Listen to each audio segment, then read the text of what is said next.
Di depan ratusan tamu, ibu mertuaku berteriak lantang. Perempuan tak berguna sepertimu tidak pantas ada di sini.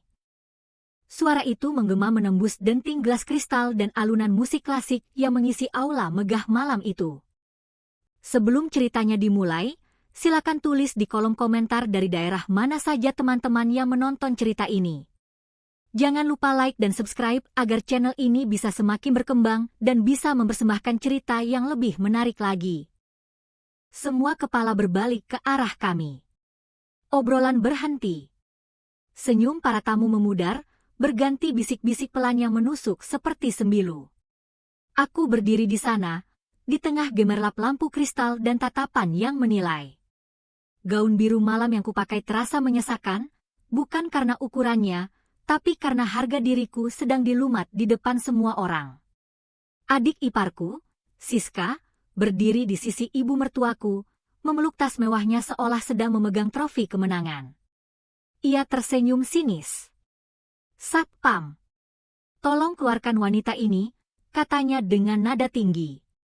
"Dia bukan bagian dari acara keluarga kami." Beberapa orang terkesiap. Ada yang pura-pura sibuk dengan ponsel, ada yang memalingkan wajah. Tapi tak satu pun yang berani menolong. Dua petugas keamanan yang berdiri di pintu menatap bingung, ragu-ragu melangkah. Mereka mengenalku, aku istri dari Fajar, direktur utama perusahaan yang malam itu sedang merayakan peresmian besar-besaran. Tapi perintah datang dari atas, dari keluarga pemilik acara. Dan di dunia mereka, status perintah lebih tinggi dari kebenaran. Aku menarik napas panjang, menatap mereka dengan tenang. "Tak apa," kataku pelan. "Saya bisa jalan sendiri." Tawa kecil terdengar dari meja tamu sebelah kanan. "Oh, ternyata berani juga ya dia ngomong." Seseorang berbisik, cukup keras untuk kudengar. Lalu seseorang lain menimpali, padahal cuma menumpang nama suaminya. Hatiku mencelos, tapi wajahku tetap datar. Aku belajar lama untuk tidak menunjukkan luka di depan orang yang menikmatinya. Langkahku terasa berat saat melewati karpet merah yang membentang dari panggung menuju pintu keluar. Setiap tapak kakiku memantulkan kenangan, saat aku membantu Fajar menyiapkan konsep awal bisnis, ketika aku menulis proposal investor hingga larut malam, saat aku menolak tawaran pekerjaan demi mendukung karirnya. Dan malam ini, aku diusir dari mimpi yang dulu kami bangun bersama.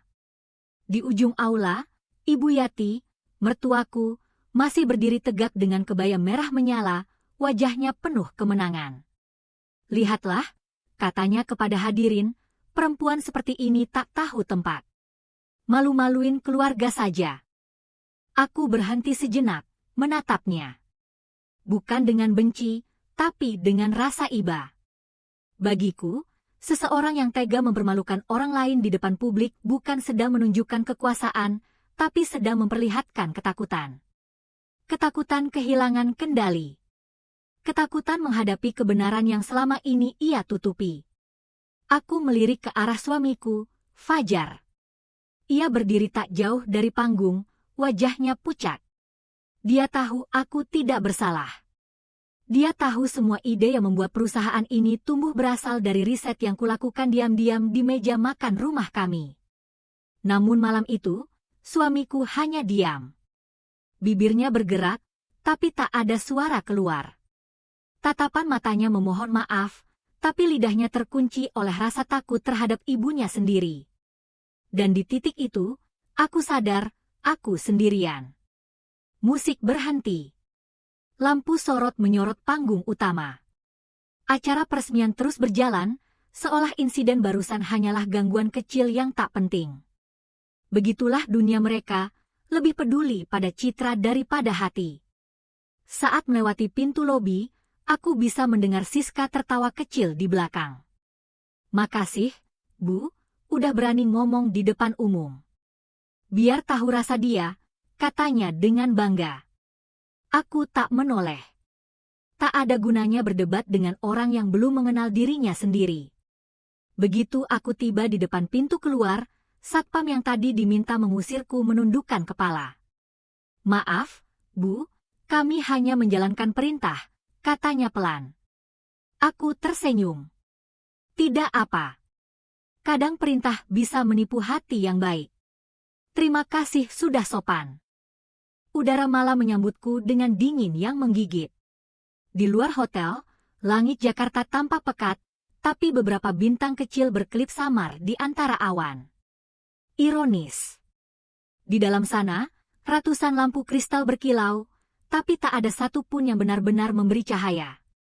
Sementara di luar sini, di bawah gelap dan sunyi, justru aku merasa bebas untuk bernapas. Aku berhenti di tangga, menatap ponsel di tangan. Jemariku gemetar ringan, bukan karena takut, tapi karena akhirnya aku memutuskan untuk berhenti diam. Satu panggilan. Hanya itu yang kubutuhkan. Satu kalimat yang akan mengubah segalanya. Kupencet nama di daftar cepat, Pak Santoso.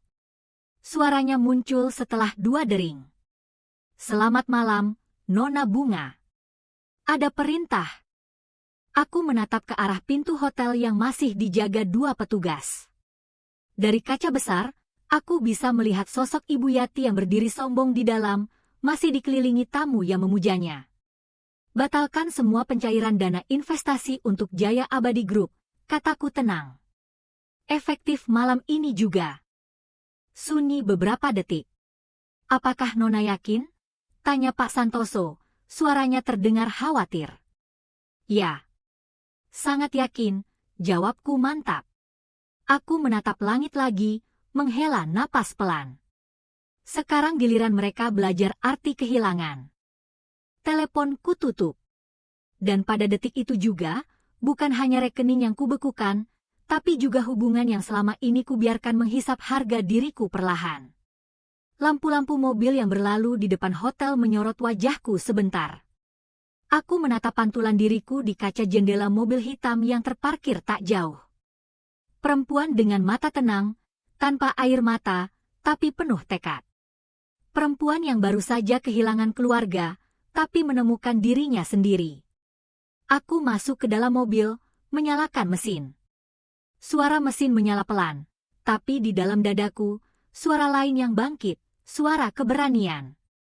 Keberanian yang selama ini tertidur karena cinta yang salah tempat. Sebelum mobil melaju, aku menatap sekali lagi gedung megah itu. Gedung yang dulu aku bantu bangun dari nol. Gedung yang sekarang menjadi simbol keserakahan dan kepalsuan. Dan di antara denting gelas, musik, dan tawa palsu di dalamnya, ada satu hal yang mereka tidak tahu. Kerajaan yang berdiri di atas kesombongan akan runtuh oleh ketulusan yang disia-siakan. Aku tersenyum kecil. Mereka pikir aku sudah kalah malam ini.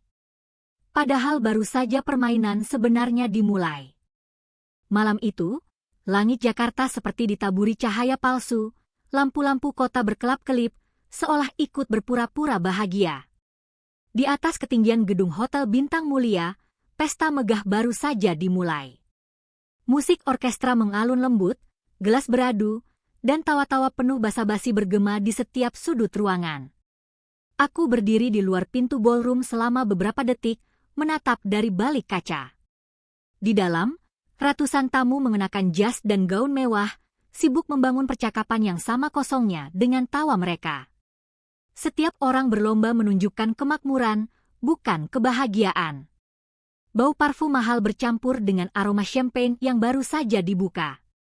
Lampu kristal di langit-langit memantulkan cahaya yang begitu menyilaukan, sampai-sampai aku harus memicingkan mata. Ada sesuatu yang ironis. Semakin terang ruangan itu, semakin gelap perasaanku. Aku melangkah perlahan masuk. Gaun biru malam yang kukenakan bukan dari butik terkenal, melainkan jahitan penjahit langganan ibu almarhumku. Tak seindah gaun mereka, tapi setiap jahitannya punya makna. Aku ingin hadir bukan untuk bersaing, tapi untuk menyaksikan. Menyaksikan bagaimana hasil kerja keras bertahun-tahun, yang dulu kami rancang berdua, akhirnya diumumkan kepada dunia. Di depan panggung utama, sebuah spanduk besar dengan tulisan elegan terbentang. Grand Launching Jaya Abadi Group.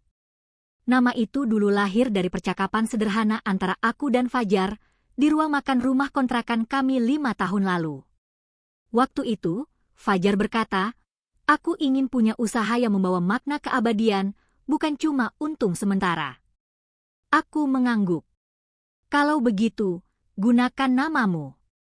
Tapi tambahkan satu kata lagi, abadi.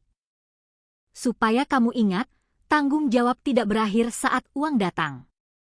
Kini, ironisnya, nama itu justru menjadi simbol keserakahan. Fajar berdiri di tengah kerumunan dengan setelan jas mahal, rambut disisir rapi ke belakang, wajahnya bercahaya oleh blitz kamera. Di sisi kanannya, Ibu Yati, mertuaku, tersenyum lebar dengan kebaya merah berlapis bordir emas. Di sisi kirinya, Siska, adik iparku, tertawa keras sambil memegang segelas wine, sesekali menggandeng tangan ibunya. Mereka tampak seperti keluarga sempurna, kecuali fakta bahwa akulah yang tak pernah mereka akui. Aku berdiri di sudut ruangan, memperhatikan dari jauh. Senyumku hambar, tapi hatiku bergejolak. Setiap kali nama Fajar disebut sebagai pendiri dan otak utama bisnis ini, dadaku seperti diremas. Karena aku tahu, otak di balik itu semua bukan hanya dia. Banyak ide yang lahir dari pikiranku, dari riset yang kulakukan, dari malam-malam panjang saat Fajar tertidur dan aku masih menatap layar laptop. Tapi semua itu sudah menjadi rahasia yang ditelan waktu, karena cinta membuatku rela tak disebut. Musik berganti. Lampu sorot diarahkan ke panggung. MC dengan suara berat memulai sambutannya. "Selamat datang di malam bersejarah, malam yang menandai lahirnya Jaya Abadi Group, sebuah tonggak baru dunia bisnis Indonesia." Sorak-sorai menggema. Fajar naik ke atas panggung. Ia tampak gugup tapi percaya diri. Di belakangnya, layar besar menampilkan perjalanan perusahaan, foto-foto tim, proyek, hingga video testimoni dari investor. Tidak ada satupun foto diriku. Tidak satupun. Aku menarik napas panjang. Bukan karena ingin mengklaim pujian, aku hanya ingin diingat. Sedikit saja. Tapi rupanya, dalam keluarga ini, keberadaanku adalah noda yang harus disembunyikan. Di sela pidato, Fajar menyebut nama ibunya dengan bangga. Terima kasih kepada Ibu Yati, yang selalu menjadi inspirasi dan kekuatan di balik langkah saya. Para tamu bertepuk tangan. Aku menunduk. Kalimat itu menampar pelan, tapi dalam. Seketika aku sadar, malam ini bukan sekadar pesta bisnis. Ini adalah pesta kemenangan mereka, dan pemakaman diam-diam untuk peranku. Namun aku tetap berdiri. Tak satu pun air mata jatuh. Aku ingin melihat sampai akhir. Aku ingin tahu sejauh apa kebohongan bisa bertahan. Setelah pidato selesai, Ibu Yati berjalan ke arah meja utama, menyapa para tamu satu persatu dengan senyum penuh percaya diri. Ketika matanya menangkap sosokku, ia berhenti. Tatapan itu, seperti pisau yang baru diasah. Dingin, tajam, dan penuh peringatan. "Berani juga kamu datang," katanya perlahan, tapi cukup keras untuk kudengar. Aku hanya tersenyum kecil. "Saya datang sebagai istri, Bu. Bukan tamu." Ia mendengus. "Istri? Jangan menipu dirimu sendiri. Di keluarga ini, kamu hanya beban yang kebetulan punya nama belakang yang sama." Sekitar kami, beberapa tamu berpura-pura tidak mendengar. Tapi matanya menyaksikan segalanya. Aku menatap lantai, bukan karena malu, tapi karena aku sedang menahan amarah yang nyaris tumpah. Siska datang, melingkarkan lengannya di bahu ibunya. "Bu, gak usah diladenin. Dia tuh cuma cari perhatian aja." Lalu ia menatapku dari ujung kepala sampai kaki, menilai seolah aku barang murahan di toko diskon. "Lihat deh, bajunya kayak gitu mau datang ke acara gala. Kasihan banget." Tawa mereka berdua menggema. Dan di tengah tawa itu, sesuatu dalam diriku hancur, tapi sesuatu yang lain justru lahir, keteguhan. Aku menatap Fajar di kejauhan. Ia berdiri di sisi panggung, pura-pura sibuk berbicara dengan tamu penting. Tapi aku tahu ia mendengar semuanya. Dan seperti biasa, ia memilih diam. Lidahnya dibungkam oleh rasa takut kehilangan kenyamanan. Malam itu aku mengerti, kebahagiaan yang dibangun di atas pengakuan palsu tidak akan bertahan lama. Aku melangkah menjauh dari mereka, mencari udara di balkon ballroom. Angin malam berembus, membawa aroma bunga segar yang disusun di meja resepsi. Dari kejauhan, kudengar MC kembali berbicara tentang visi dan misi besar perusahaan keluarga. Kata keluarga itu terasa seperti ejekan. Aku menatap kota Jakarta dari ketinggian, lautan lampu di bawah tampak indah tapi menipu, sama seperti pesta malam ini.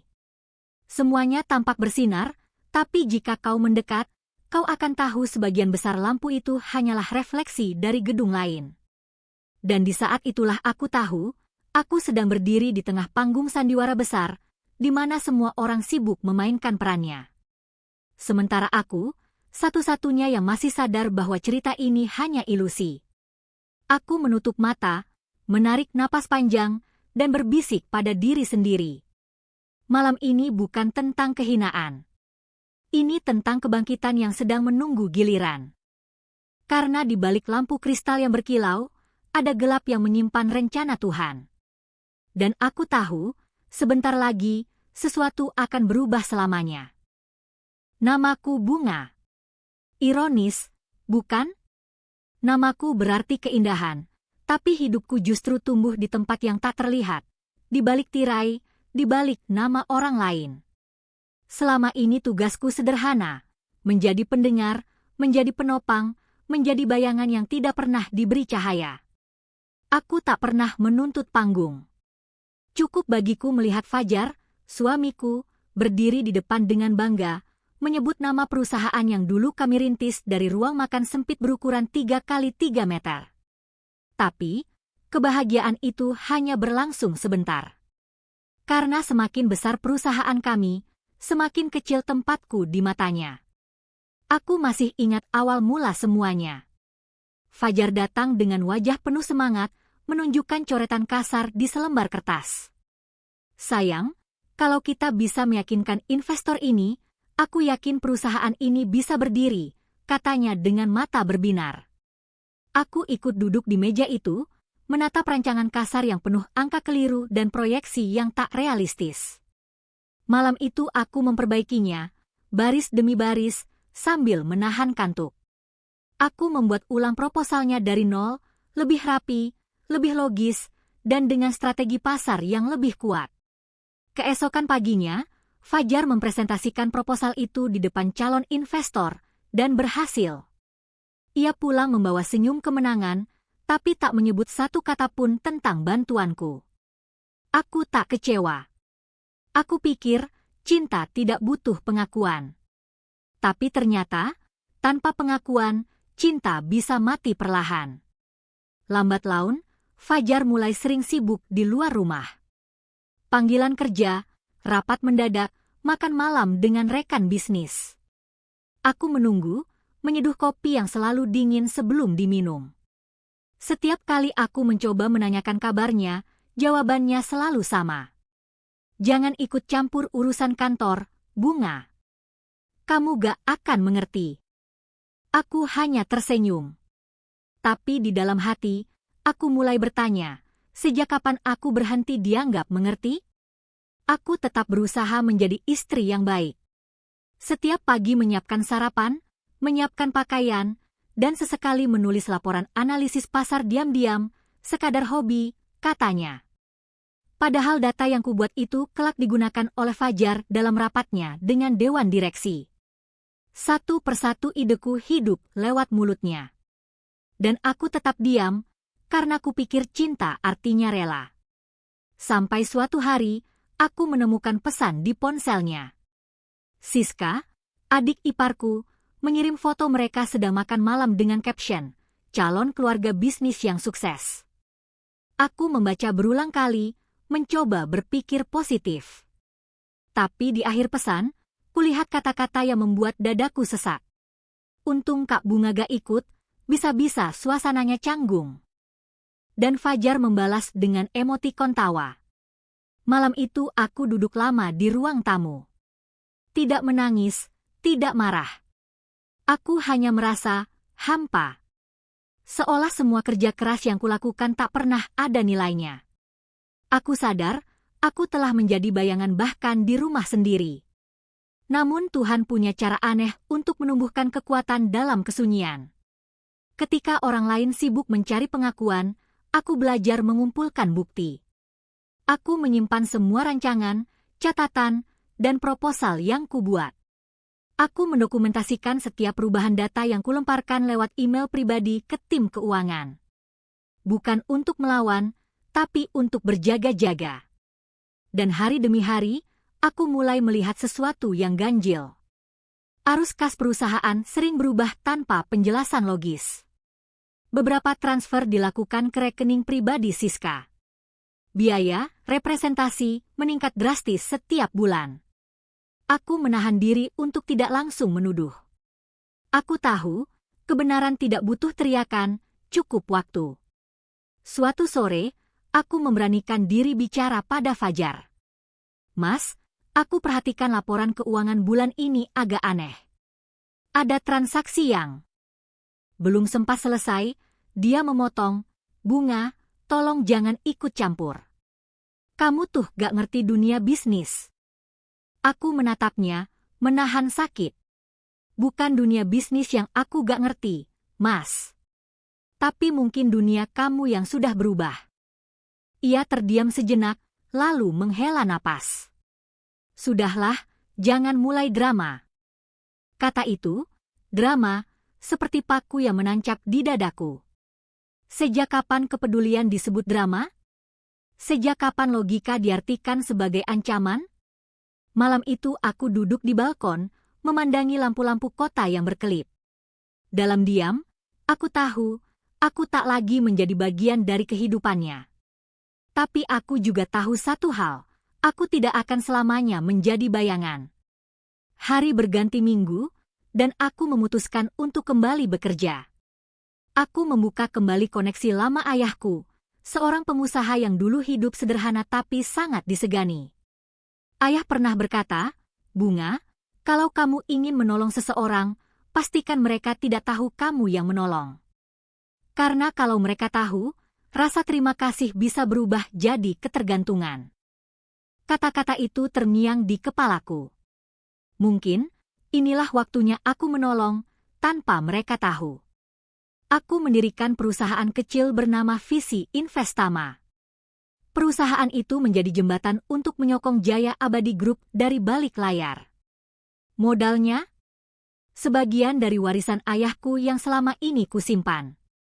Tujuanku sederhana, aku ingin melihat apakah Fajar bisa mengelola kepercayaan dengan tulus. Atau apakah ia akan mengkhianatinya, seperti caranya mengkhianati perasaanku. Dan benar saja, waktu menjawab semua pertanyaan. Setahun setelah investasi itu berjalan, Jaya Abadi Group tumbuh pesat. Namun semakin besar perusahaan itu, semakin besar pula kesombongan di dalamnya. Ibu Yati mulai campur tangan dalam keputusan bisnis. Siska mendapat posisi manajer keuangan meski tidak punya pengalaman. Dan aku? Tak disebut sama sekali, bahkan sebagai istri sang direktur. Aku hadir di setiap rapat besar hanya sebagai pendamping keluarga. Mereka memperlakukanku seperti hiasan, bukan bagian dari strategi.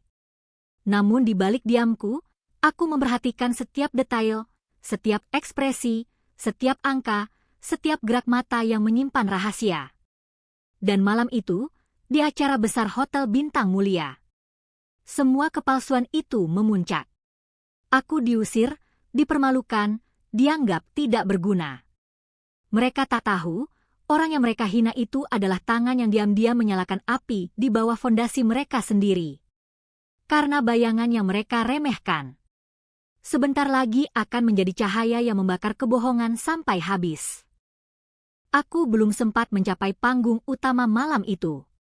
Langkahku masih di tengah karpet merah ketika tiba-tiba terdengar suara tinggi yang memotong riuh rendah percakapan para tamu. Berhenti di situ. Suara itu tajam, dingin, dan syarat kekuasaan. Semua kepala serentak menoleh. Aku menatap sumber suara itu, Ibu Yati, wanita yang selama ini menjadi duri di setiap langkahku. Ia berdiri anggun dengan kebaya merah menyala, berhias emas di setiap lekuknya. Tapi bagi mataku, semua kemewahan itu hanya topeng yang menutupi kesombongan. Tatapannya menusukku dari ujung hijab hingga ujung sepatu.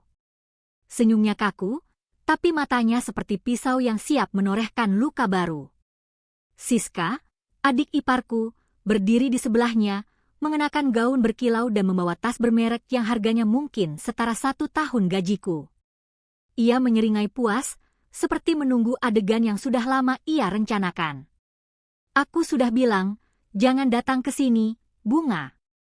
Nada Ibu Yati terdengar manis di permukaan, tapi racunnya menyusup lembut ke dalam dada. Acara ini bukan untuk orang luar. Orang luar.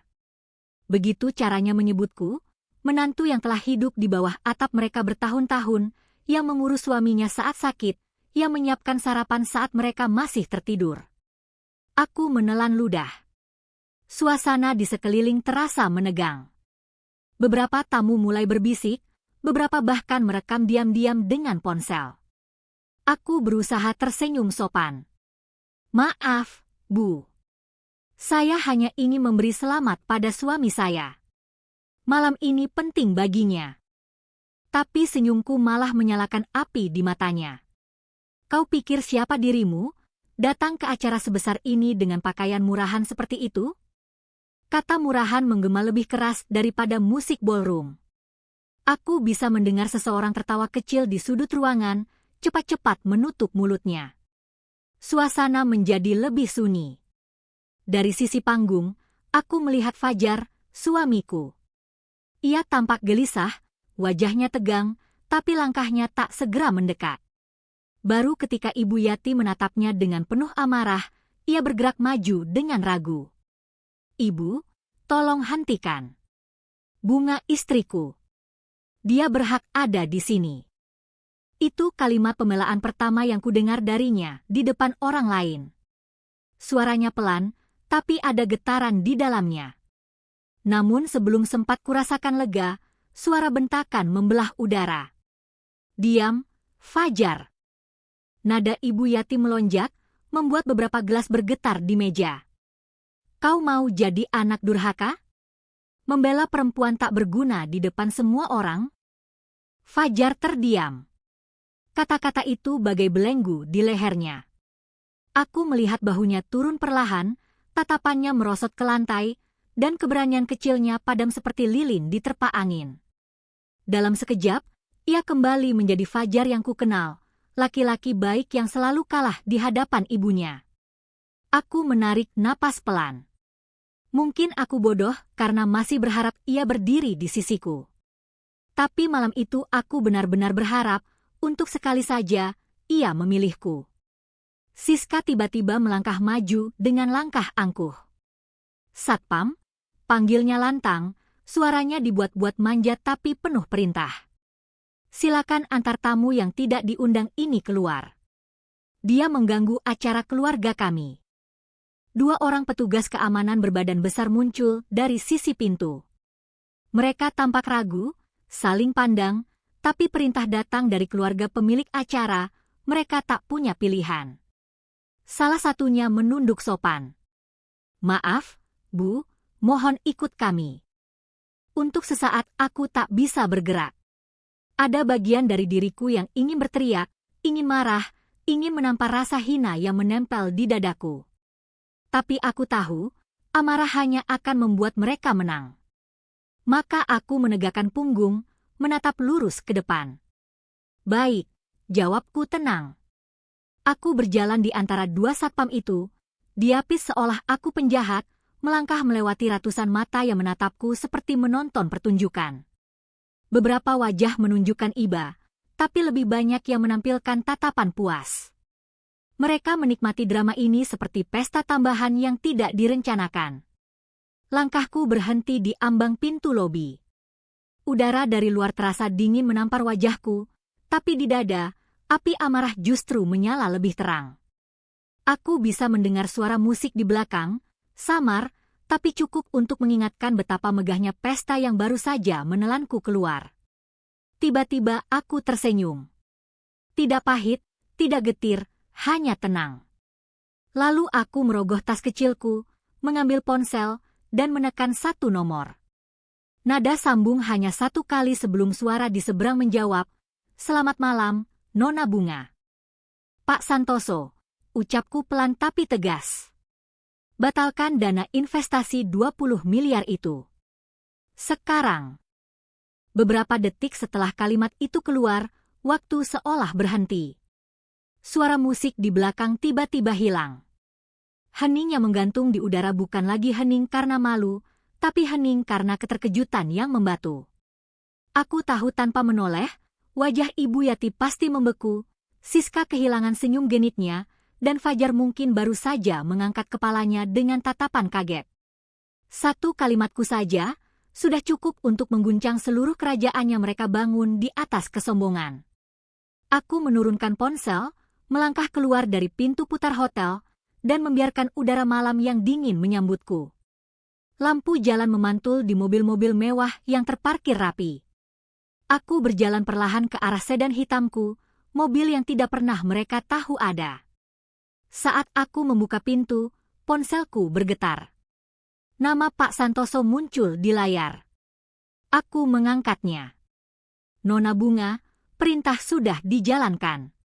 Dana sudah dibekukan." Suaranya tenang, profesional, tapi aku bisa menangkap sedikit kekaguman di balik nada itu. Aku menatap langit malam yang berkilau samar di antara gedung-gedung tinggi. "Saya sangat yakin dengan keputusan ini, Pak. Terima kasih."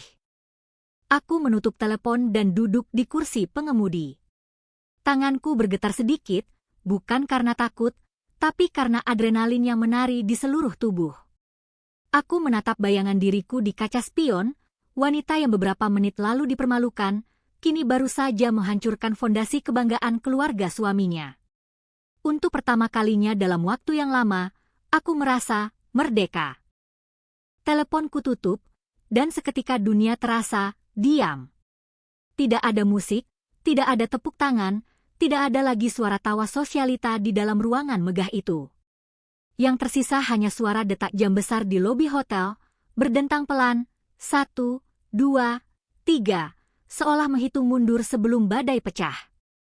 Aku berdiri di tangga hotel, di bawah cahaya lampu kuning keemasan yang jatuh lembut di wajahku. Udara malam terasa dingin, tapi di dalam dadaku, darah berdesir panas. Satu kalimatku barusan, batalkan dana investasi 20 miliar itu. Akan mengguncang lebih dari sekadar laporan keuangan. Ia akan mengguncang ego, harga diri, keangkuhan yang terlalu lama berkuasa. Aku tahu apa artinya keputusan itu. Aku tahu bagaimana efeknya akan menjalar cepat seperti api di hutan kering. Dana itu adalah napas terakhir Jaya Abadi Group. Tanpanya, semua proyek yang mereka sombongkan malam ini hanyalah bangunan kartu yang siap roboh. Aku menatap ke dalam lobi melalui kaca besar. Dari luar, aku bisa melihat wajah Ibu Yati yang mulai panik. Ia memegang ponselnya erat, matanya berputar cepat, mencari seseorang untuk disalahkan. Siska berdiri di sebelahnya, mulutnya bergerak cepat, mungkin sedang berusaha menenangkan sang ibu dengan alasan yang bahkan ia sendiri tak percaya. Fajar masih terpaku di tempatnya, wajahnya pucat, seperti baru saja kehilangan semua warna dalam hidupnya.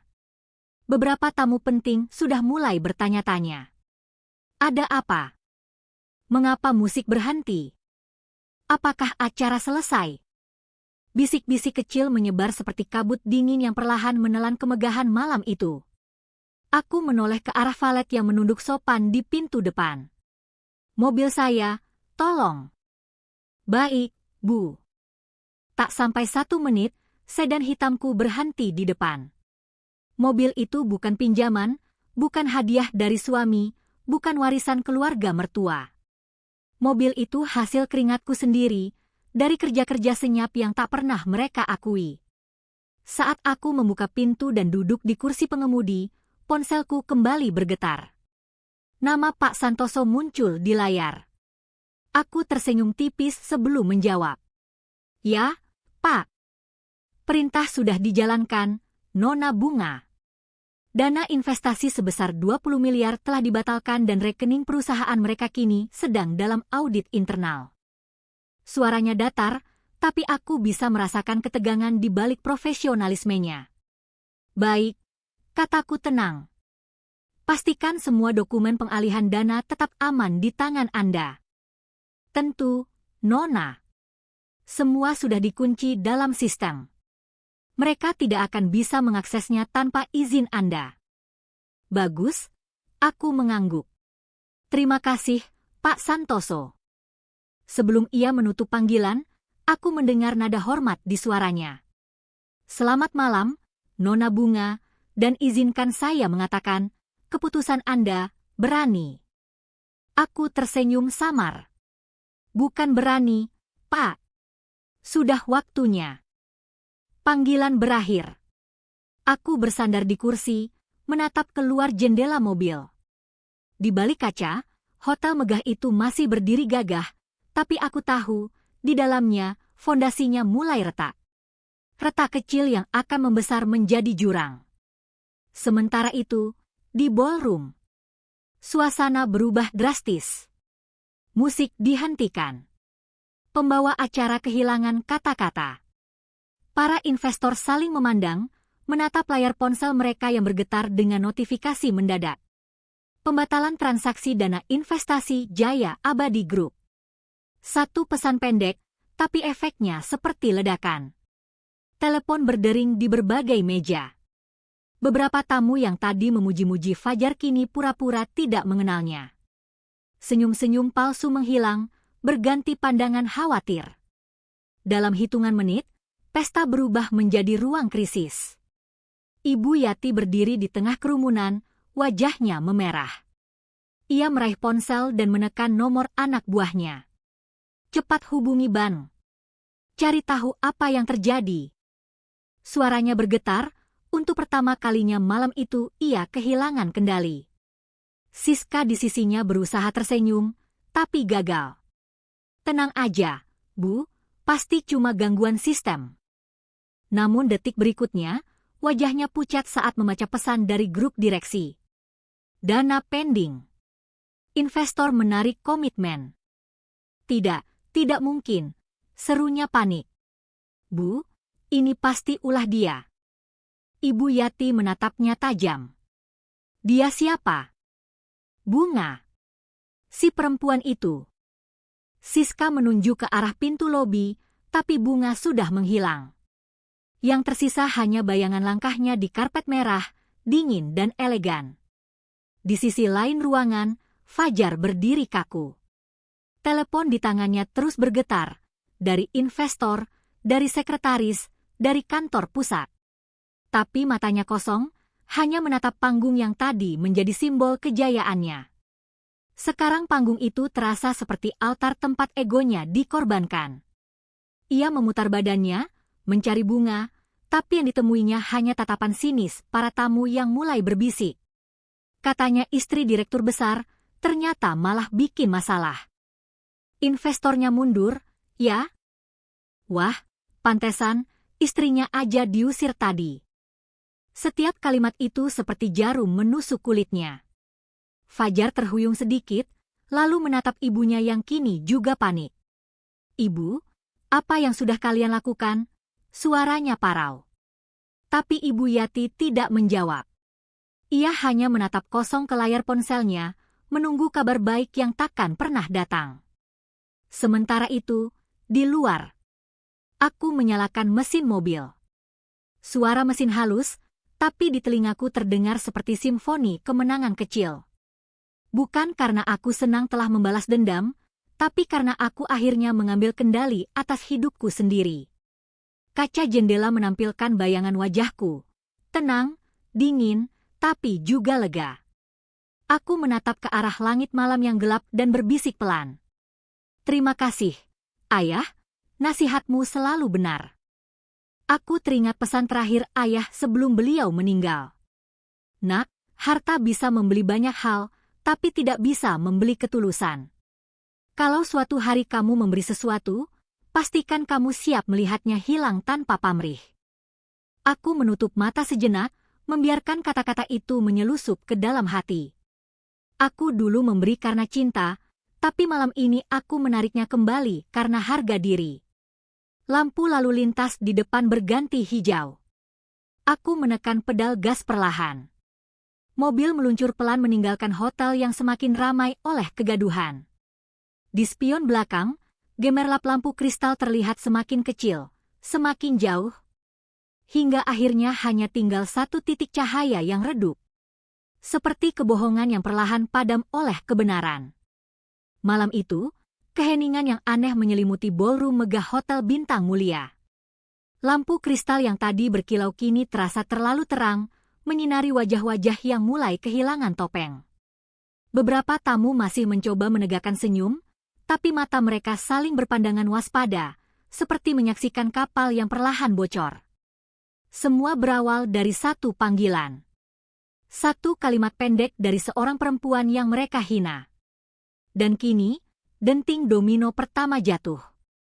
Dari arah meja VIP, manajer bank yang hadir sebagai tamu kehormatan tiba-tiba berdiri, menatap layar ponselnya dengan dahi berkerut. Ia berjalan cepat menuju Fajar, berbisik panik. Pak, maaf, tapi saya baru dapat kabar, dana investasi Visi Investama dibekukan. Semua transaksi Jaya Abadi Group otomatis tertahan. Sistem menolak pencairan. Fajar mematung.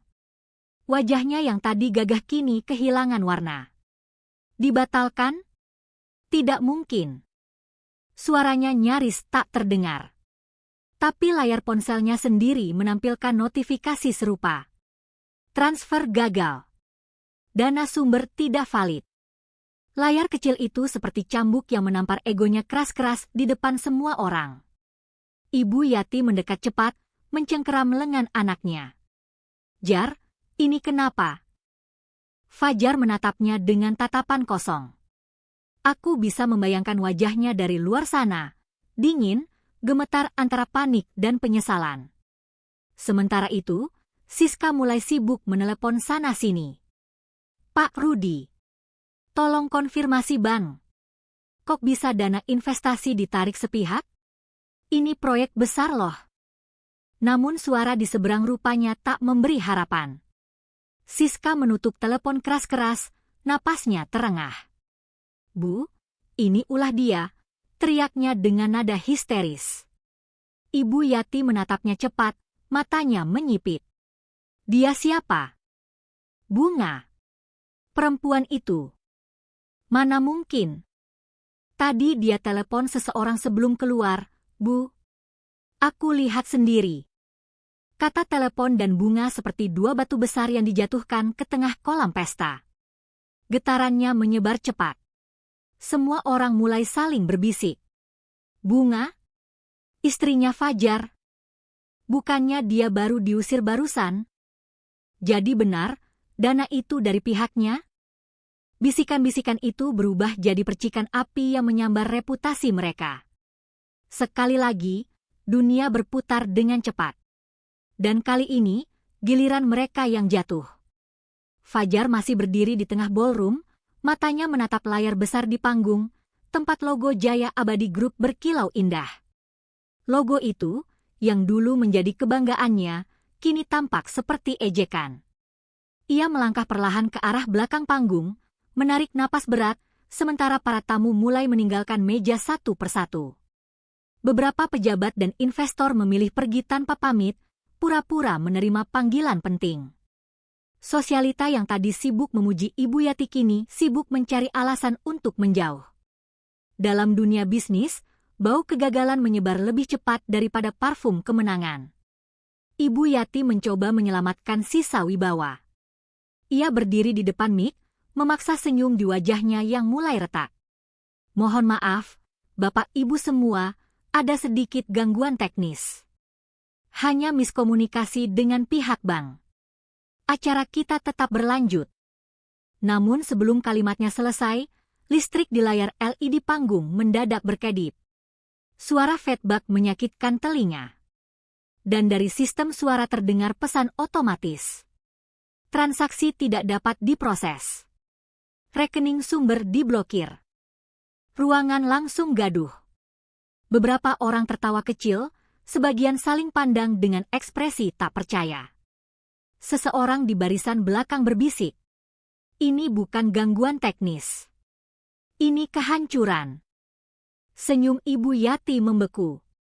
Tangannya bergetar, tapi ia masih berusaha berdiri tegak. Ia menoleh ke arah Fajar, memaksa suara yang lembut. Jar, bilang sesuatu. Lakukan sesuatu. Namun anaknya hanya diam. Air mukanya pucat.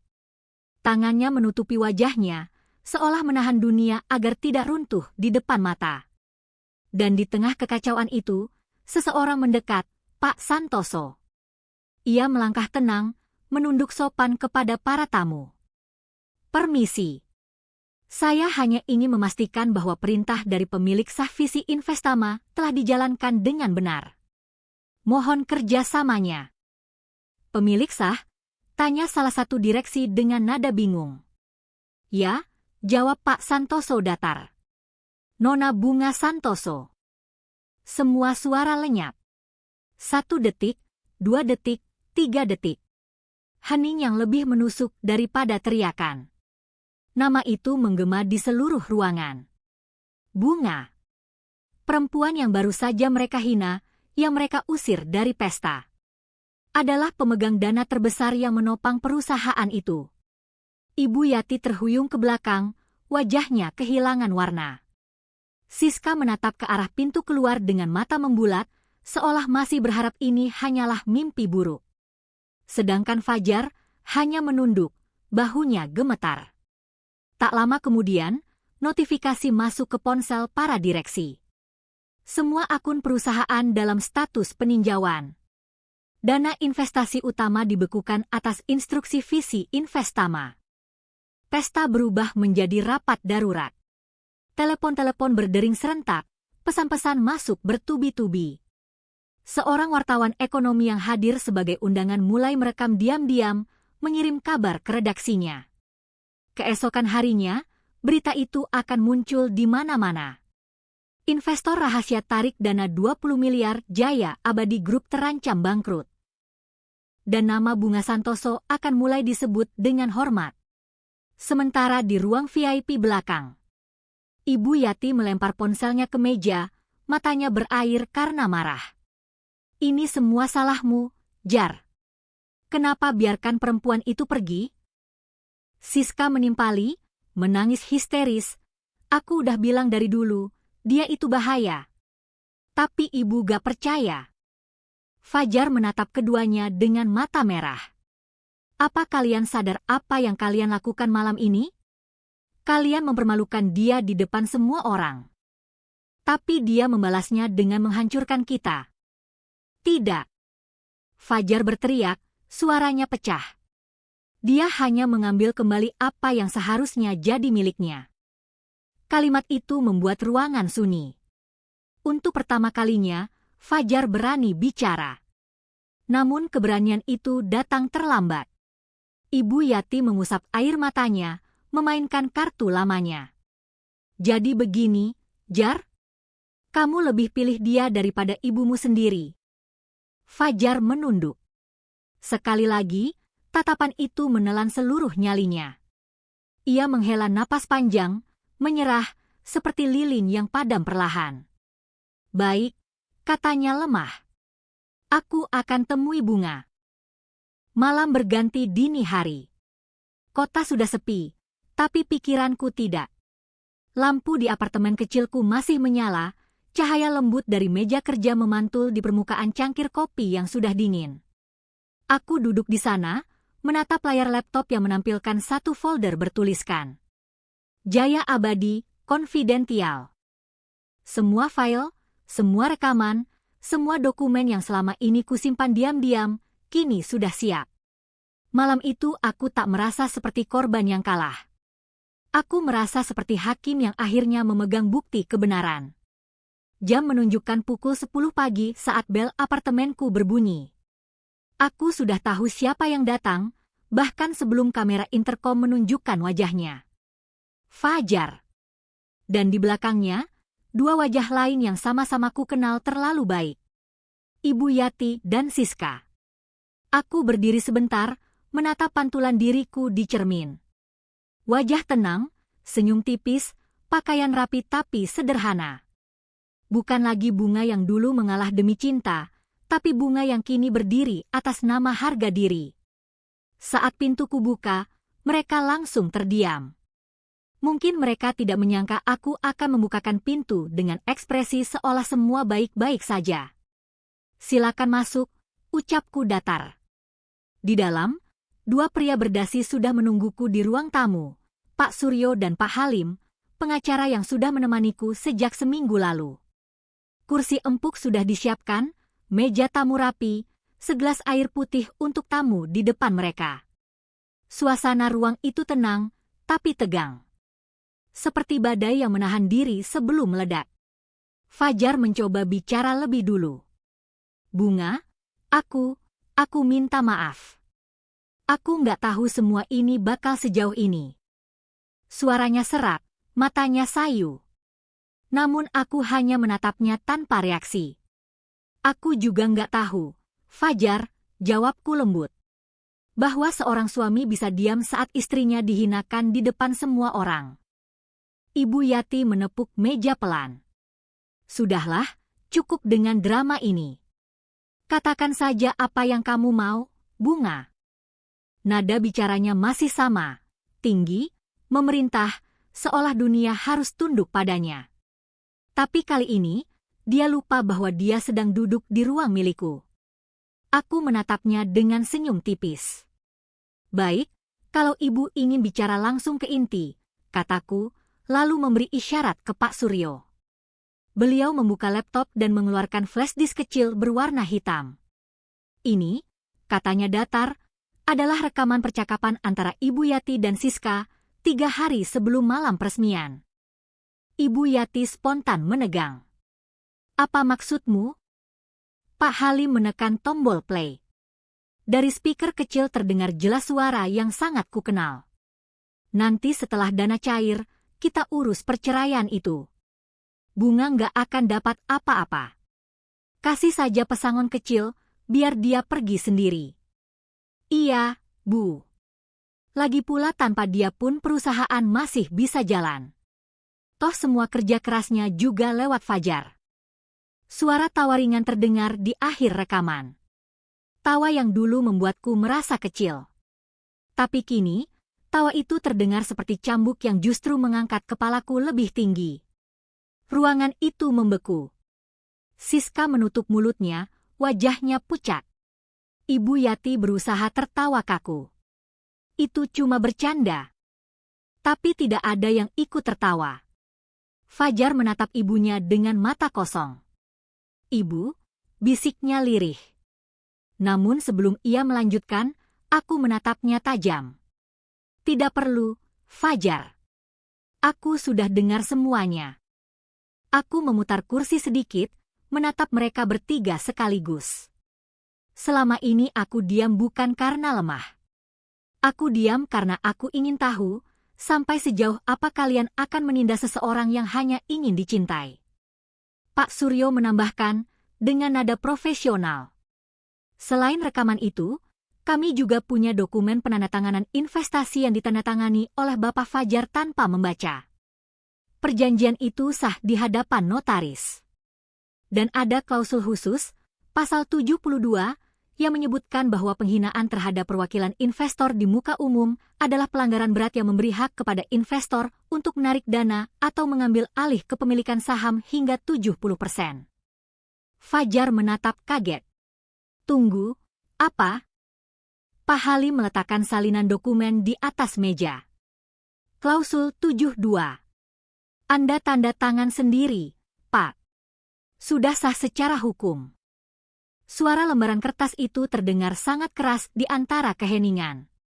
Seolah setiap kata di atasnya adalah palu kecil yang mengetuk kesadaran mereka. Siska memekik panik. Ini jebakan. Kamu menipu kami, Bunga. Aku menatapnya tanpa marah. Tidak, Siska. Aku hanya menulis ulang apa yang dulu pernah kalian ajarkan padaku, kalau bisnis itu tentang kecerdikan. Dan malam ini, aku hanya bermain dengan aturan yang kalian buat sendiri. Pak Halim lalu mengeluarkan dokumen kedua. Selain itu, kami juga menemukan bukti penggelapan dana perusahaan atas nama Nona Siska, transfer ke rekening pribadi, pembelian mobil sport, dan tagihan kartu kredit yang dilaporkan sebagai operasional perusahaan. Jumlah total kerugian sementara mencapai 1,8 miliar. Siska terisak, mencoba menyangkal, tapi semua bukti sudah di atas meja. Ia menatap ibunya, berharap pembelaan. Namun Ibu Yati hanya menunduk, wajahnya kehilangan warna, bibirnya bergetar. Ia tahu, permainan mereka sudah selesai. Aku mengeluarkan map terakhir dari tas. Kertas itu berisi 2 opsi, sederhana tapi tegas. Aku meletakkannya di meja dengan hati-hati. Pilihan kalian hanya 2, ucapku datar. Pertama, tanda tangani pengalihan 70% saham kepadaku dan mundur dari semua jabatan. Maka kasus pidana tidak akan kulanjutkan. Aku berhenti sejenak, menatap mereka satu persatu. Kedua, tolak, dan besok pagi semua aset pribadi yang terkait aliran dana akan dibekukan. Termasuk rumah, kendaraan, dan rekening atas nama keluarga. Sunyi. Hanya suara detik jam dinding yang terdengar. Fajar menunduk dalam-dalam. Siska menangis terisak, sementara Ibu Yati menatapku dengan mata yang kini tak lagi sombong, hanya lelah, tua, dan kosong. Tangannya gemetar saat mengambil pulpen. Satu tanda tangan jatuh. Lalu satu lagi. Dan terakhir, Fajar menandatangani dengan tangan berat. Wajahnya datar, tapi air matanya jatuh tanpa suara. Aku menatap mereka bertiga. Terima kasih. Mulai malam ini, semua urusan akan ditangani secara hukum. Aku harap kalian belajar satu hal. Jangan pernah meremehkan orang yang kalian pikir tak punya apa-apa. Kadang justru mereka yang paling berbahaya, karena mereka punya hal yang kalian tidak punya, ketulusan. Aku berdiri, memberi isyarat kepada 2 pengacaraku untuk menutup dokumen. Tanpa kata-kata perpisahan, aku melangkah menuju jendela besar apartemen. Dari sana, cahaya kota memantul di kaca, samar, tapi menenangkan. Aku menatap pantulan wajahku di jendela itu, bukan lagi bayangan, tapi seseorang yang telah berdiri di cahayanya sendiri. Kilauan narasi penutup bagian 7. Mereka datang untuk memohon belas kasihan. Tapi aku tak lagi punya air mata untuk mereka. Karena pada akhirnya, keadilan bukan tentang membalas. Tapi tentang mengembalikan keseimbangan. Jeda 2 detik. Malam itu, bukan aku yang menang, tapi kebenaran yang akhirnya berdiri tegak. Ruangan itu sunyi. Hanya suara pendingin udara yang terdengar samar, berdengung seperti desahan panjang dari waktu yang kelelahan. Di atas meja kaca, berjejer map-map tebal, pena logam berwarna emas, dan lembar kontrak yang kini menentukan nasib 3 orang di hadapanku. Aku, Bunga, duduk tegak di kursi kulit, diapit 2 pengacara, Pak Suryo dan Pak Halim. Di seberang meja, Fajar, Ibu Yati, dan Siska duduk berderet seperti 3 bayangan masa lalu yang menolak padam. Mereka tampak kecil dalam balutan keheningan yang menekan. Fajar menunduk, matanya sembab. Siska menggigit bibirnya sendiri, seolah rasa bersalah dan ketakutan bertarung di dadanya. Sedangkan Ibu Yati, perempuan yang dulu memandangku seperti debu di ujung sepatu, kini duduk diam, wajahnya kehilangan semua kilau kebanggaan. Aku membuka map pertama dengan tenang. Kertasnya bersih, tebal, dengan kop resmi PT Jaya Abadi Group di atasnya. Tulisan di bagian tengah tampak jelas. Perjanjian pengalihan saham dan pengunduran diri direksi. Tanganku tidak bergetar sedikit pun. Aku menatap mereka satu persatu. Ini bukan tentang balas dendam, kataku pelan. Ini tentang tanggung jawab. Tentang konsekuensi dari pilihan kalian sendiri. Pak Suryo melanjutkan dengan suara datar dan profesional. Sesuai dengan pasal 72 dalam kontrak investasi yang Bapak Fajar tanda tangani di hadapan notaris 1 tahun lalu, penghinaan terhadap perwakilan investor di muka umum dianggap pelanggaran berat. Berdasarkan klausul tersebut, pihak investor berhak menarik dana dan atau mengambil alih kepemilikan hingga 70% saham perusahaan. Ia menatap ke arah Fajar sebentar. Perwakilan investor itu adalah Ibu Bunga Santoso. Siska menatapku dengan mata membulat. Itu jebakan, suaranya parau. Aku tersenyum samar. Tidak, Siska. Itu perlindungan. Sesuatu yang kalian tidak pernah berikan padaku, tapi aku berikan pada diri sendiri.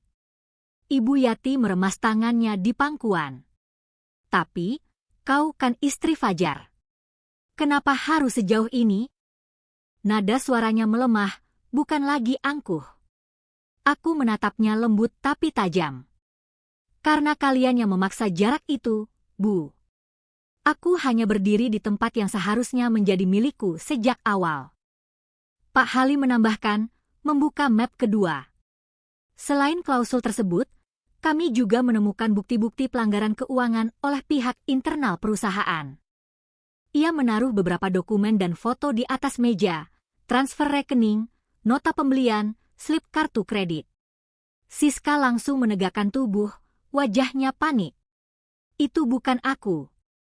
Aku cuma ikut tanda tangan, Bu, tolong jelaskan ke mereka. Namun Ibu Yati tidak menatapnya. Matanya hanya terpaku pada satu bukti besar, transaksi senilai 1,8 miliar yang digunakan untuk membeli mobil sport merah atas nama Siska Yati. Pak Halim menatap mereka dengan ekspresi netral. Jika pihak investor ingin melanjutkan kasus ini ke jalur pidana, maka potensi hukuman penjara bisa mencapai 5 tahun. Siska menangis keras, tangannya menutupi wajah. Bunga, tolong. Aku mohon. Aku nggak kuat kalau harus masuk penjara. Aku menarik napas panjang. Tanganku terlipat di atas meja. Siska, aku tidak ingin melihat siapapun hancur. Tapi aku juga tidak bisa pura-pura tidak tahu. Aku menunjuk map terakhir di depanku. Di sana ada 2 pilihan, 1 menyelamatkan kalian, 1 menghancurkan. Pilih dengan sadar. Fajar akhirnya membuka suara. Suaranya pelan, tapi ada nada putus asa. Pilihan apa maksudmu? Aku menatapnya lurus. Pertama, kalian tanda tangani pengalihan 70% saham kepadaku dan mundur dari seluruh jabatan. Maka kasus pidana tidak akan kulanjutkan. Aku berhenti sejenak, lalu menambahkan. Kedua, kalian menolak, dan besok pagi seluruh aset pribadi akan dibekukan. Rumah, kendaraan, rekening, semuanya. Laporan pidana siap dikirim ke kepolisian. Suasana mendadak beku. Tak ada suara. Hanya desiran halus pendingin ruangan yang terdengar seperti desah pengakuan. Fajar memandangku lama. Bunga, kamu benar-benar ingin melihat aku kehilangan semuanya? Aku menatapnya balik, tatapanku datar tapi mataku hangat. Tidak, Fajar. Aku hanya ingin kamu belajar kehilangan sesuatu, supaya tahu rasanya dihina di depan banyak orang dan tetap harus tersenyum. Ibu Yati menunduk dalam. Tangannya yang dulu gemetar karena marah, kini gemetar karena penyesalan. Bunga, aku minta maaf, katanya pelan. Untuk pertama kalinya, suaranya terdengar seperti manusia biasa, bukan ratu kecil yang terbiasa memerintah. Tapi aku tahu, maaf itu datang bukan dari hati yang benar-benar sadar. melainkan dari ketakutan kehilangan segalanya. Akhirnya, aku mendorong map ke arah mereka. "Silakan," kataku lembut. "Tanda tangani, dan ini selesai tanpa darah." Pulpen logam itu berpindah tangan. Suara klik tutupnya terdengar nyaring di tengah keheningan. Fajar menggenggamnya lama sebelum akhirnya menulis namanya di baris pertama. Tinta hitam mengalir mulus di atas kertas putih, simbol penyerahan. Simbol bahwa akhirnya roda takdir berputar ke arah yang seharusnya. Ibu Yati menandatangani berikutnya. Tangan tuanya gemetar, air matanya jatuh membasahi tanda tangannya sendiri. Siska, dengan wajah bengkak karena menangis, menulis namanya di baris terakhir, lalu menjatuhkan pulpen dan memalingkan wajah. Pak Suryo memeriksa satu persatu dokumen, menutup map dengan tenang. "Semua sah," katanya. "Sesuai hukum, mulai detik ini kepemilikan saham mayoritas berpindah ke tangan Ibu Bunga Santoso." Aku menutup mata sebentar. Ada perasaan aneh yang menyergap, bukan puas, bukan bangga, tapi lega. Seperti akhirnya menurunkan beban yang selama ini kupikul sendirian. Aku berdiri, menatap mereka bertiga. "Selesai sudah permainan ini," ucapku pelan. "Sekarang kalian bebas pergi, tapi jangan lupa, kebebasan tanpa tanggung jawab hanya akan membawa kalian ke rantai yang lain." Mereka bangkit pelan. Fajar menatapku sekali lagi sebelum pergi. "Maaf," katanya singkat. Aku tidak menjawab.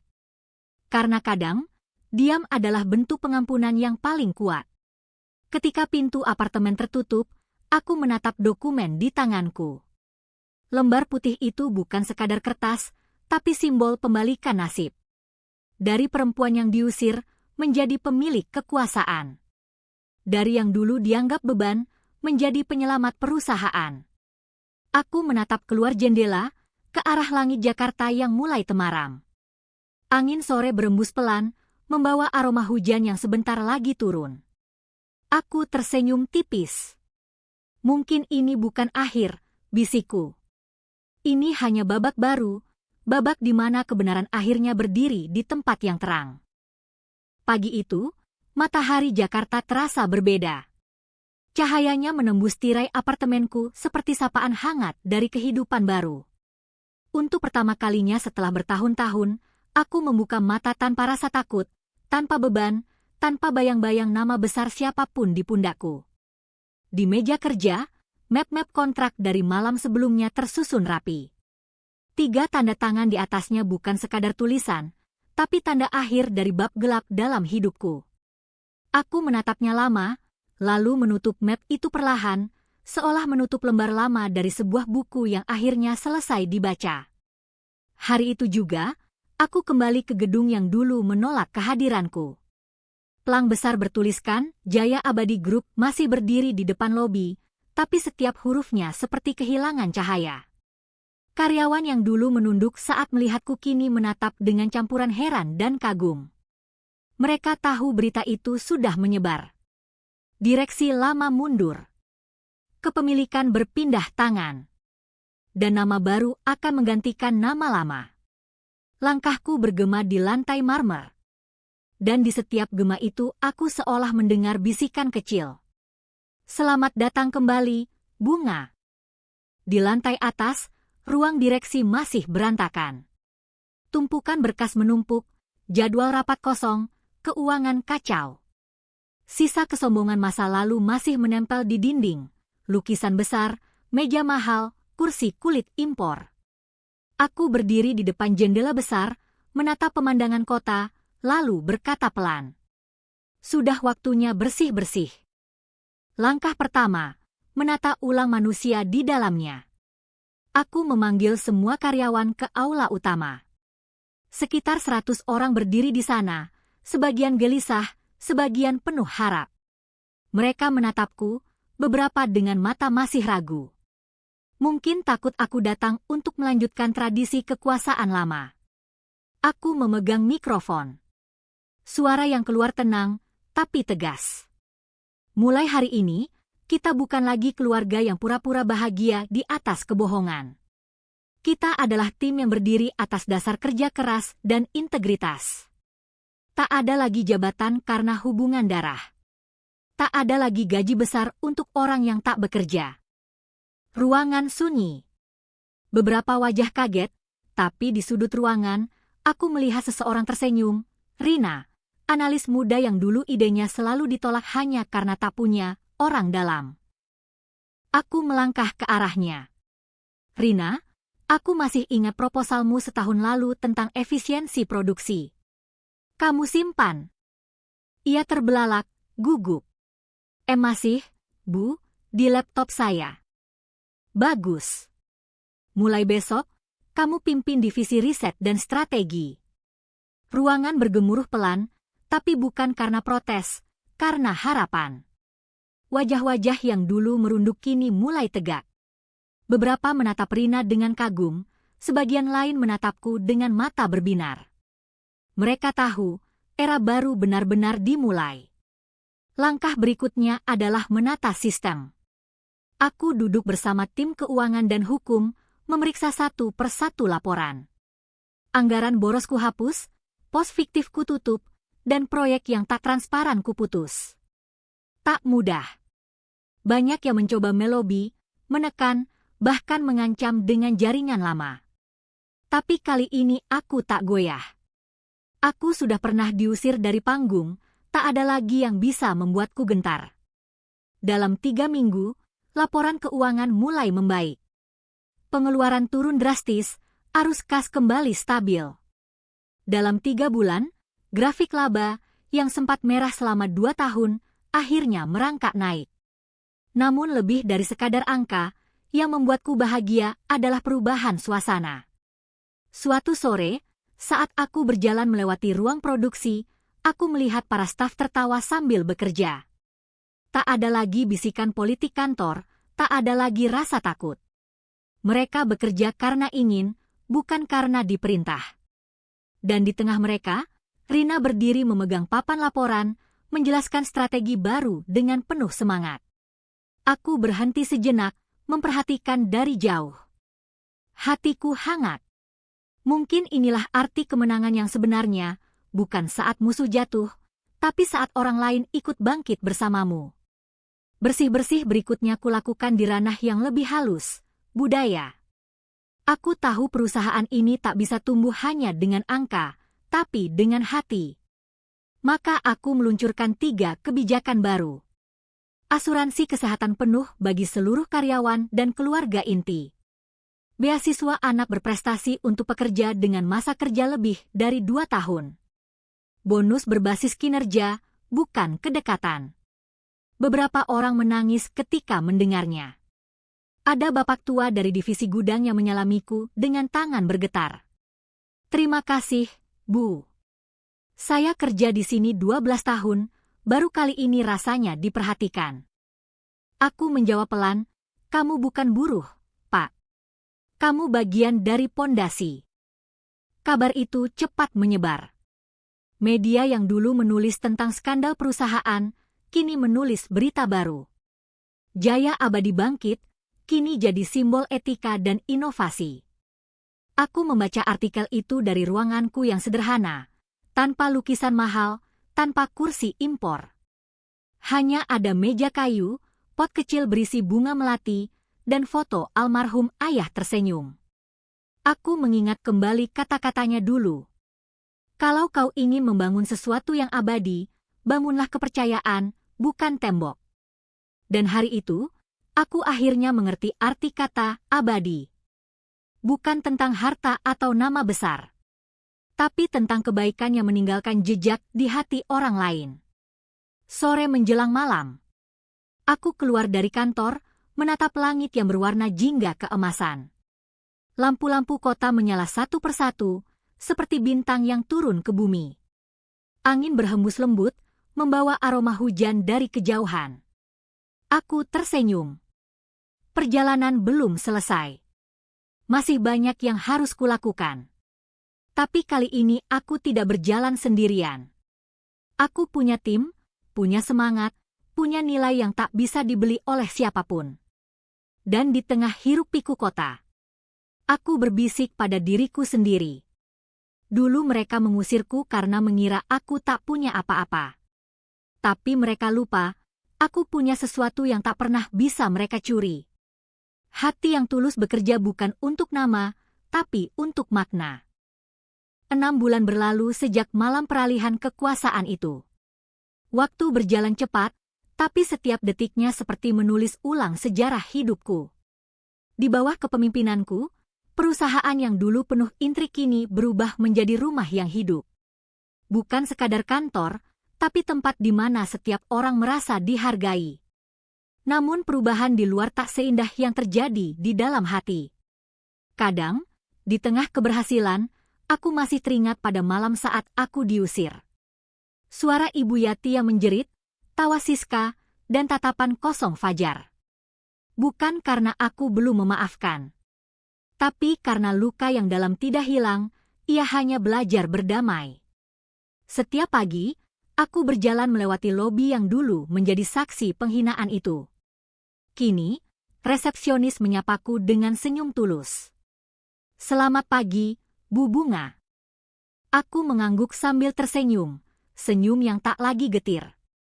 Karena sekarang, aku berdiri bukan untuk membalas, melainkan untuk menunjukkan bahwa ketulusan tak pernah kalah. Hidup Fajar dan keluarganya kini jauh berbeda. Ibu Yati tinggal di rumah kontrakan kecil di pinggiran Depok. Makan malamnya sederhana, seringkali hanya nasi dan sayur bening. Ia jarang keluar rumah, malu pada dunia yang dulu ia anggap miliknya.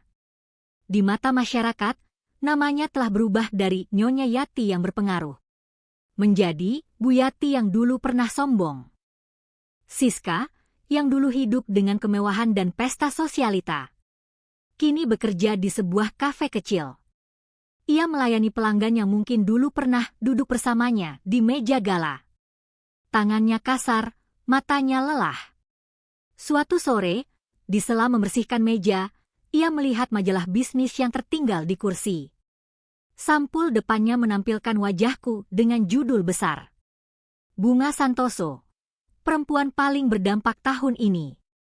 Aku tak ada di sana, tapi ia menatap fotoku lama. Air matanya jatuh, entah karena penyesalan atau kebencian terhadap dirinya sendiri.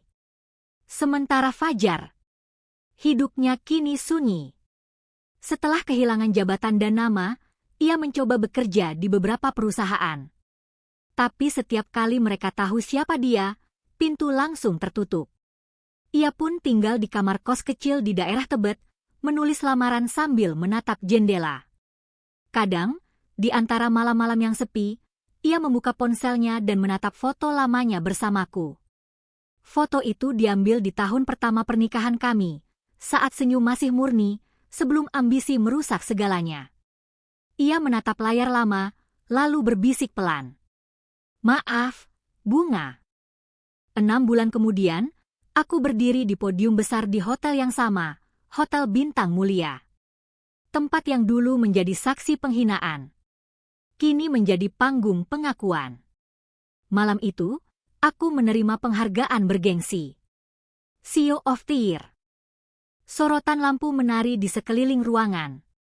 Tamu-tamu berdiri memberi tepuk tangan panjang. Aku melangkah ke atas panggung, langkahku mantap tapi tenang. Gaun biru gelapku berkilau di bawah cahaya, sederhana tapi berwibawa. Bukan kemewahannya membuatnya indah, tapi kisah panjang di balik setiap jahitannya. Aku berdiri di depan mikrofon, menatap ratusan wajah yang kini menatapku dengan hormat. Senyumku lembut, tapi suaraku tegas. Setahun yang lalu, di ruangan yang sama, aku berdiri bukan di panggung kehormatan, melainkan di depan pintu keluar, diusir, dihina, dianggap tak berguna. Ruangan sunyi. Semua mata tertuju padaku. Aku melanjutkan dengan napas pelan. Malam itu, aku belajar sesuatu. Kita tidak bisa mengendalikan cara orang menilai kita, tapi kita bisa mengendalikan cara kita menilai diri sendiri. Selama kita tahu nilai diri kita, Tak ada penghinaan yang bisa benar-benar menghancurkan. Tepuk tangan bergemuruh. Tapi bagiku, suara itu tak lebih berharga dari ketenangan di dadaku. Karena malam itu, aku tidak berbicara untuk orang-orang penting, melainkan untuk diriku yang dulu. Gadis yang sempat ragu apakah masih pantas berdiri setelah dijatuhkan. Saat aku turun dari panggung, langkahku berhenti di dekat sudut ruangan. Di sana, dalam bayangan remang, seorang petugas kebersihan sedang mendorong troli dengan kain pel. Aku mengenal postur tubuh itu bahkan sebelum melihat wajahnya. Fajar. Rambutnya mulai memutih di sisi, wajahnya tirus. Punggungnya sedikit bungkuk, tapi langkahnya masih hati-hati. Ketika ia menyadari aku melihatnya, ia berhenti. Pandangan kami bertemu. Tak ada kebencian, tak ada amarah, hanya sebersit hormat dan penyesalan yang tak terucap. Ia menunduk pelan, lalu mengangguk. Aku membalas dengan senyum kecil. Senyum tanpa dendam. Senyum yang mengatakan, aku sudah memaafkan, tapi aku tidak akan kembali. Ia kembali mendorong troli, perlahan menghilang di balik tirai cahaya. Aku memandangi punggungnya yang menjauh, dan untuk sesaat, hatiku terasa tenang. Bukan karena ia kalah, tapi karena aku akhirnya tidak perlu menang lagi. Setelah acara berakhir, seorang kolega menepuk bahuku. Pidato yang luar biasa, Bu Bunga. Saya harap anak-anak muda bisa belajar dari Anda. Aku tersenyum, mengangkat gelas kecilku. Semoga mereka belajar bukan dari keberhasilanku, tapi dari caraku bertahan ketika semua orang ingin aku menyerah. Aku menatap langit malam dari balkon hotel yang sama tempat dulu aku menahan air mata. Sekarang, aku menatap bintang dengan senyum. Karena aku tahu, aku sudah melalui gelap, dan kini aku layak menikmati cahaya. Angin berembus lembut, membawa suara-suara jauh, tawa, musik, dan kehidupan yang terus berjalan. Aku berbisik pada diriku sendiri. Dan mungkin juga pada setiap perempuan yang pernah direndahkan dunia. Jangan takut kehilangan segalanya. Karena terkadang, kehilangan adalah cara Tuhan mengosongkan tanganmu, agar kau bisa menggenggam sesuatu yang lebih besar.